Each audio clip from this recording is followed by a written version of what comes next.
Welcome back, sit back, relax, and let's get to our stories. Story number 1. Opie writes, I, 27 female, have been married to my husband, 28 male, for 2 years, and gave birth to our daughter 5 weeks ago.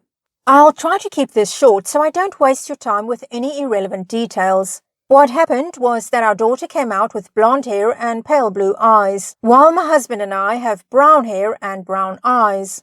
My husband freaked out at this and refused to listen to my explanation that sometimes babies are born with lighter hair and eyes that get darker over time. He demanded a paternity test and threatened to divorce me if I didn't comply. So I did. After my daughter and I got home from hospital, my husband went to stay at his parents' house for the first 3 weeks to get some space from me, while I recovered and he told them what was happening. My mother-in-law called and informed me that if the paternity test revealed that the child wasn't his, she would do anything within her power to make sure that I was taken to the cleaners during the divorce. I had my sister to lean on and help me take care of the baby during this. We got the results back yesterday and my husband came home to view them with me. I was on the couch in the living room, so he sat next to me and we started to read the results. They showed that he was the father, and my husband had this shocked, kind of mortified look on his face, with his eyes wide as he stared at it. I couldn't help but say, "I told you so," and started laughing at the way he looked. My husband snapped out of his shock and got mad at me for laughing at him. We argued for a bit, which was mainly him yelling at me, before my sister came downstairs and my husband shut up. After that, my husband went back to his parents' house to clear his head, and 2-3 hours later, my mother-in-law called to scold me about laughing in my husband's face, because apparently it was kicking him while he was down. She also left a couple of nasty texts, essentially saying the same thing this morning. I don't think I am an a-hole, but I'd like outsider perspective on this. Edit. I didn't realize I put me instead of him. Sorry, I have a headache. Edit. Since someone asked in the comments, but I can't find it anymore, I have 0 history of cheating. And 2 months later, we have an update from Opie. I'll start this post off by saying thank you for all the advice and support I was given. You all given me the firm kick in the ass to divorce my ex. Also, sorry for leaving you in the lurch for the past 2 months. Alright, here's the update.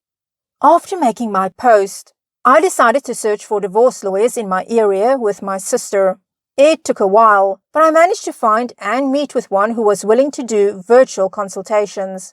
During this, my ex was not contacting me at all, but I did reach out to see if he was okay. Eventually, once he actually got served, my ex came back to our house and tried pleading with me not to go through with the divorce. He said he loved me more than anyone and that we could go to couples therapy. During this, my ex slipped up and admitted to cheating on me when he first left me. He said that he got caught up with his co-worker when trying to explain his weeks-long absence. At first, I didn't realize who he was talking about because he referred to her by a nickname. Think Viv over Vivian. But my brain kicked back into gear and asked if that getting caught up with her was code for that he effed her. My ex stumbled over his words and tried to dodge the question, but he seemed to realize that I wasn't going to let up on this pretty quickly. He admitted to going to her for emotional support before our baby was born, since he was nervous about being a dad, and eventually effing her during the time he left. So you guys were right about him cheating. I had heard enough at this point and told my ex point blank we were going to divorce, no ifs, ands or buts about it, and that I wanted 50-50 custody. We'd only speak about the divorce, custody arrangements and our daughter herself after this. My ex just nodded to what I was saying and asked if he could see our daughter.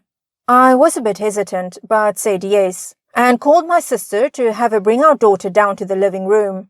My ex held our daughter and talked to the baby for a bit before leaving.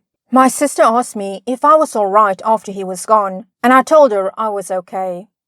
My mother-in-law did try to harass me over the phone about me divorcing my ex, But by then I had already blocked her, so she went to my sister instead. I guess my mother-in-law was never told that I owned the house my ex and I previously shared, since she texted my sister saying that I was going to be on the streets. Well, my mother-in-law most certainly knows that now, since my ex is now living with her and moved out. My ex has seen our daughter a few times. Those visits were awkward to say the least, but I managed. Hopefully I won't have to give you guys any more updates about this. Opie, when I read your first post, I was also going, he's cheating, there's somebody else. Because he should know that, yes, of course, your child can have blue eyes and blonde hair. So he was looking for an excuse, and then when you got the results back, why was he shocked instead of being happy? It's because there was somebody else. And he knew that having a child with you would make it a bit harder to get his freedom, that he would have to pay child support, all of these things. And as for his mother, well, I guess the less said, the better. Story number 2. Opie writes, I, 21 female, and my boyfriend, 25 male, have been together for 2 years. He is the most perfect boyfriend I could ever have asked for, and him and I generally don't have any issues outside of what I'm about to explain. He currently lives at home with his brother and parents. Very early on in our relationship, I started to realize that his family dynamic was a bit strange, especially with his mom. In the beginning, I never had any issues with her. I would go hang out with him at his house. His mom and I would chat, and I assumed we had a pretty good relationship. About 4 or 5 months in, she would make strange comments when I was there. She would say things like, "Seriously, you guys can't stay in the living room with me?" if we wanted to go into his room after dinner. Also, more times than not, when I would go to his house, she would not greet me, and if I tried to make small talk, she just seemed extremely bothered by my presence. If he picked me up to go on a date, she'd call him and be on the phone with him for the entire drive, and then continue to call throughout dinner or whatever we were doing. I kind of just brushed these things off. I figured everybody has bad days, and my previous relationship was extremely abusive, and his mom was absent. Not to mention, I am an only child, so I kind of just assumed this kind of behavior was normal. I don't know. I really can't explain my thought process during this time. I just never really batted an eye. One night, I was telling my boyfriend about a friend's party that I wanted him to attend with me, and she butted in and said, "He can't go with you, he has to stay home with me that day." That was the straw that broke the camel's back. That night, I completely went off on him about all the weird comments she would make to me for the past 6 months. I did snoop through his phone. I am not proud of this, just to confirm that I was not crazy. And boy, did I find what I was looking for. Hundreds of texts about how I was crazy. I was trying to take him away from her, and about how I did not respect his family.